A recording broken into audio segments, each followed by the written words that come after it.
Hey everyone, let's do a quick tutorial on compressors and how to use them in podcasts. This is a two-parter. The first one, I'll show you how compressor works, any compressor, and then in the next one, I'll show you what compressors actually sound good on the voice. Now to learn compression, the same rules apply as do to EQ. Twist the knobs all the way to the left and right to find out what they do, and then back down to a more agreeable setting. That's how we're going to learn it. And we'll also learn compressors by learning how they work on drums first, because it tends to be really illustrative. So here I have a compressor, and this is the one that's built into Logic. It's good. It sounds really good. And I'll put it in premium digital mode, which is a nice, clean, reasonably smooth sounding compressor for now. And then we're going to get familiar with the controls that you need to learn. But before we do that, let's explain what compressors do. So compressors take the high parts of a signal, the loud parts, and squish them down, and take the low parts and raise them up. So basically a compressor in a way equalizes the volume of a track. Now for voice, you might wonder, why is that important? A professional sounding voiceover or podcast should always have some amount of compression on it, because it helps make it sound more consistent and more full. It's also, compressors are very useful to make sure you get the maximum volume out of a track or recording, although that shouldn't be your main goal. I'll show you how to get the most out of the volume, because you don't want to have somebody else's podcast come on and be super loud. Yours comes on and you have to crank it up, or you can't even hear it if you're in a noisy environment. So we don't want to focus too much on what's called loudness, but we certainly want to make sure that our podcast is loud enough to be heard. Compression plays a part in that. And so if the compressor lowers the high parts and raises the low parts, and therefore smooths the whole curve out, let's take a look at how it does that. So here's a drum track. Take a listen.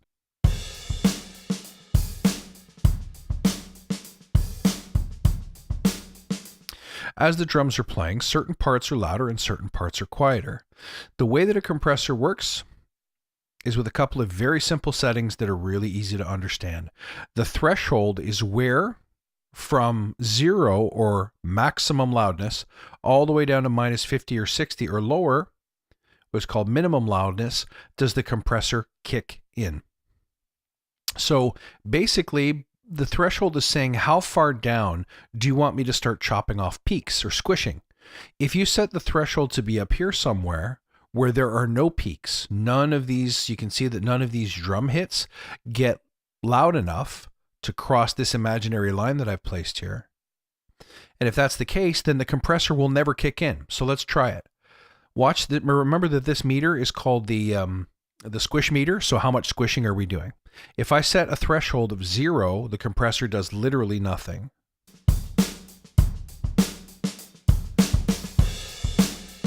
You can see that the highest value, the highest number, if you will, that the drum hits actually catch was like about minus 30 or so decibels. Take another look.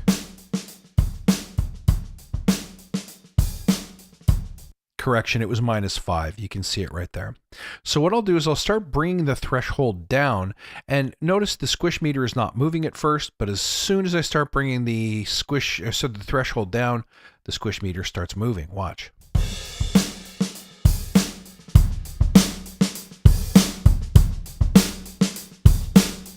So now it's just at minus 19 decibels.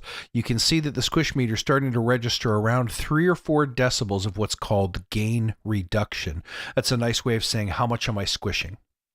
Now, the next thing that you have to set up, watch what happens, by the way, if we turn this knob all the way to the left. We know if we turn it all the way to the right, the threshold is too high, none of the peaks cross that line, no compression happens. If I turn it all the way to the left, listen to what happens.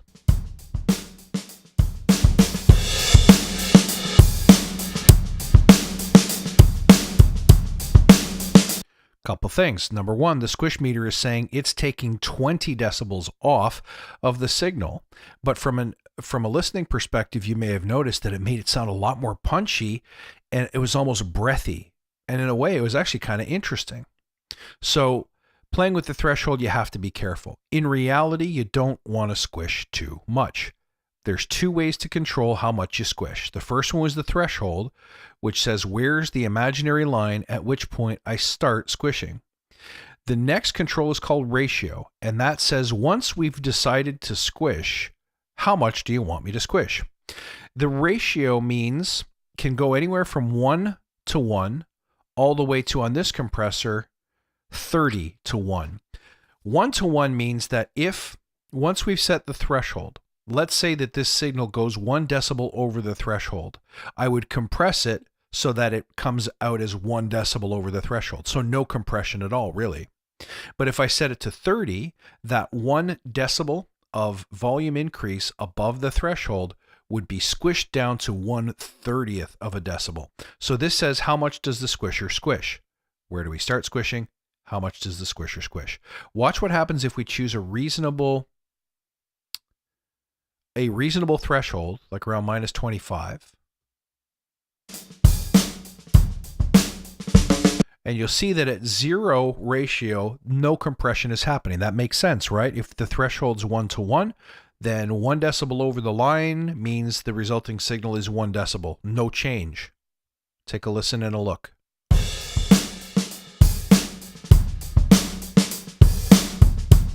As I start to move the ratio up, the squish meter kicks in. Obviously, I haven't changed the threshold, but the squish meter is moving because I'm changing the ratio. I'm asking it to do more squishing, okay? Listen a little more as we turn it all the way to the right.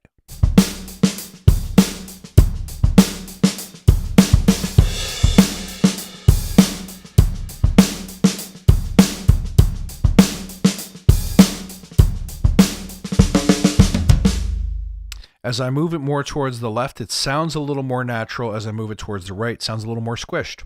All right, the other two controls you need to worry about are called the attack time and the release time.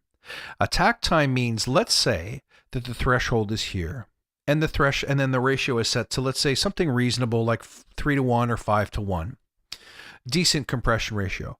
As soon as it goes over, the attack time says how soon after it goes over do you want me to start squishing? So threshold is when to start squishing in terms of volume, ratio is how much squishing, and attack is how soon does the squishing kick in. All of these parts of the signal have an initial opening sound called the transient or the initial attack. It's when a sound first starts, when a drumstick hits the skin, when the voice starts making a noise, when the pick hits the string on a guitar. And the transient, if you squish it too soon, you'll lose some of the interesting character. Think about it. If I take all of the volume out of that very instantaneous moment when the wooden drumstick hits the head, one of the most interesting and percussive elements of the drum hit would be lost. It'd be squished. So this crosses the threshold right here. I might want to ask the compressor to wait until maybe down here to start compressing the signal. Or I might want to squish those transients. It depends on the thing that you're trying to squish. Let's see what the difference, you can actually hear it. Let's see what the difference is with a very short attack time versus a longer one.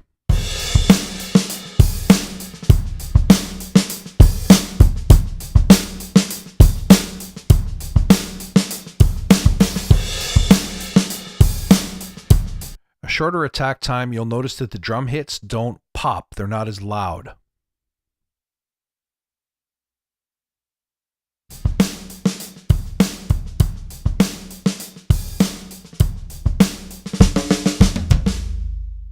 Let's listen again.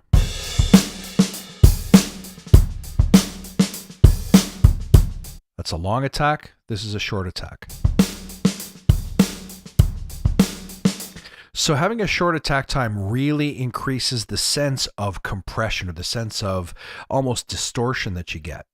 So in this case, for a drum, unless I wanted that unnatural sound, I would try to make the attack a little more natural sounding and leave it at not fast, not medium, but somewhere in between. The release is how soon after I squish do I stop squishing. You can set it as long as 5 seconds if you want. The only problem with that is that once the squisher has started squishing, it squishes everything that comes after it, whether it needs to or not. I prefer to have shorter releases on compression, so I might set it to around here, but see if you can hear the difference.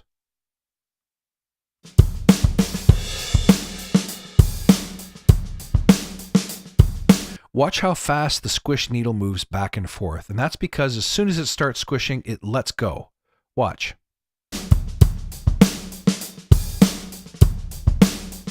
Now let's start moving it over.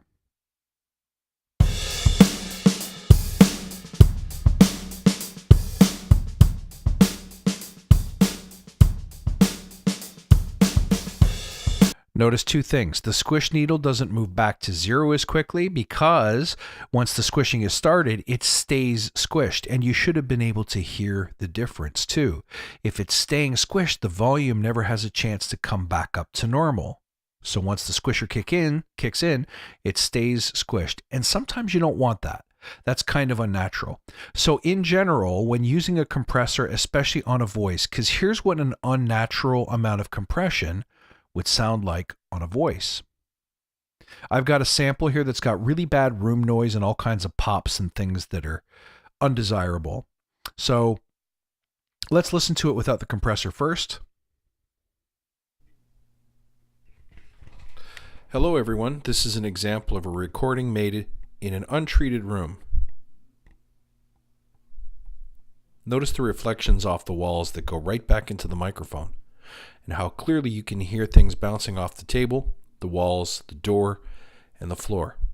So this untreated sample has got nothing to dampen the drywall echoes and the wood echoes in the room, and then there's all these annoying pops and weird stuff. So it sounds bad as it is, but when you compress it, the loud parts get quiet, and that's good, but the low parts get loud, and that's not good. Have a listen. Hello everyone, this is an example of a recording made in an untreated room. Notice the reflections off the walls that go right back into the microphone, and how clearly you can hear things bouncing off the table, the walls, the door, and the floor. It sounds kind of a mess, right? And so let's turn it off and listen without, and then kick it back in. When you see me press this button, it means I'm turning, so gray is off, blue is on. So let's start with it off and then kick the compressor in. Hello everyone, this is an example of a recording made in an untreated room. Notice the reflections off the walls that go right back into the microphone, and how clearly you can hear things bouncing off the table. So here the voice sounds unnaturally pumpy and breathy, and if you were to use some classic compressors, which have some really cool vintage tones and vibes, and I'll show you that in the next video, but if you were to use more of a vintagey compressor, it would really get awful pretty quick. I'll try maybe this one here and see how we do. Hello everyone, this is an example of a recording made in an untreated room. Notice the reflections off the walls that go right back into the microphone. Like you can really hear the echoes on that one. Did you notice that? Let me just turn something down real quick. Makeup gain is, given that you're squishing things, you might need to boost the volume to bring your original signal back to a normal volume, because when you're squishing, you're literally reducing the volume. So makeup gain is after compression, let's push the overall volume up, and that's how the quiet parts get louder. So let's try to equalize them a little bit, and let's try it with and without. This is without. Hello everyone, this is an example of a recording made in an untreated room. Notice the reflections off the walls that go right back into the microphone, and how clearly you can hear things bouncing. So do you notice when you kick the compressor in, the bad parts of the signal got a lot worse. So with compressor use, you have to be really careful.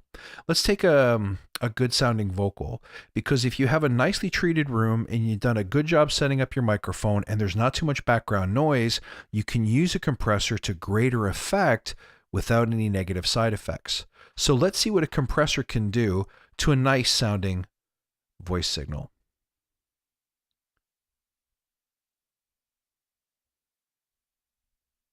Going to go back to the platinum one, and let's just play around with it a little bit. The target where you want to get to is to have the squish meter go somewhere between maybe 3 and 5 decibels of gain reduction at most. In general, you are better served by having a slightly longer attack, maybe a medium attack, and a medium fast release. So let's play around a little bit and have a listen. Hello, everybody. Chris Williams here. I am recording a podcast today using no expensive tools, no universal audio interfaces, nothing but a nice microphone and a Tascam DR40 portable field recorder. This thing's loaded up with 3 AA batteries, and that's it. And I have my condenser microphone plugged straight into the device, no processing, no nothing. So the purpose of this recording is to show you what it can sound like without using any expensive tools. Just really easily available stuff that doesn't put you out a ton of your pocket money, so you can get started podcasting on the cheap and get great results. So what I'll do is just record some short audio for that purpose. All right, so in this case, I have set it up so that the threshold is just touching the signal, giving me about 3 to 5 decibels of gain reduction. I've set the ratio at somewhere between 2 and 4, in this case, just a little above 3. I have set the attack to be about a medium, maybe a little slower than a medium, more like a medium fast rather. And I've set the release also to medium fast. And I like those settings. If you listen carefully, it's warming the sound up a touch. It's bringing the quiet parts up a little bit. It's making sure that the loud parts don't get too loud, but it's doing it in a really subtle way. So it's just adding something nice to the vocal. Take a listen with it off and then with it in. Hello, everybody. Chris Williams here. I am recording a podcast today using no expensive tools, no universal audio interfaces, nothing but a nice microphone and a Tascam DR40 portable field recorder. This thing's loaded up with 3 AA batteries, and that's it. And I have my condenser microphone plugged straight into the device, no processing, no nothing. So the purpose of this recording is all right, and that's all you want. Now, if you want a really squished effect, you can certainly crank it up, but after a certain point, if I jack this ratio way up and then I take the threshold way down, it's going to make the vocal sound pretty unnatural, and people will notice. Let's take a listen. Is to show you what it can sound like without using any expensive tools. Just really easily available stuff that doesn't put you out a ton of your pocket money, so you can get started podcasting on the cheap and get great results. So what I'll do is just record some short audio for that purpose today. And what I'll do is state the mission statement of my 2 podcasts. So the Badass Agile podcast exists to create an elite tribe. Over time, that gets a little harder to listen to. It's a little too in your face and a little too annoying. So I highly recommend you stick with subtle settings, right? And use the makeup gain. Once you've got some nice compression going, you can use the makeup gain to gently boost your signal to get it as loud as you want it. So let's take a look. Of leaders can take agile principles and bring them back to their leadership. Right now, the overall output level is kind of hanging out around here. You can use the makeup gain at this point to give yourself a little bit of extra gain and to basically give the track a little more volume. Game. And then bring that leadership to their teams, to their clients, to their products, and to the world. The concept is that agile and great leadership go hand in hand, and that the principle. Now, what you don't want is this red, what's called clipping or overage over here. So you have to be careful how you set that, but I can definitely steal a little more volume. Here's before. Principles that we learn in agile are useful beyond the software delivery community. Inherent in that also is that you need more than agile skills. You need badass skills. You need to become a badass person. You need to become an agile person. And then, so I've managed to sneak a few more decibels of gain out of that, making my signal just a little bit louder and just a little bit more present. So that's how to use a compressor. The big controls you need to know: threshold, ratio, attack, release, and makeup gain, and how to use them on a voice to make them sound better, not necessarily different, but just to give them a little bit more smoothness, a little more roundness and warmth. In the next episode, I'll show you how to use different kinds of compressors to get totally different sounds that can really start enhancing your voice almost in the way an equalizer or an effect would. So that's it, guys. Thanks for tuning in.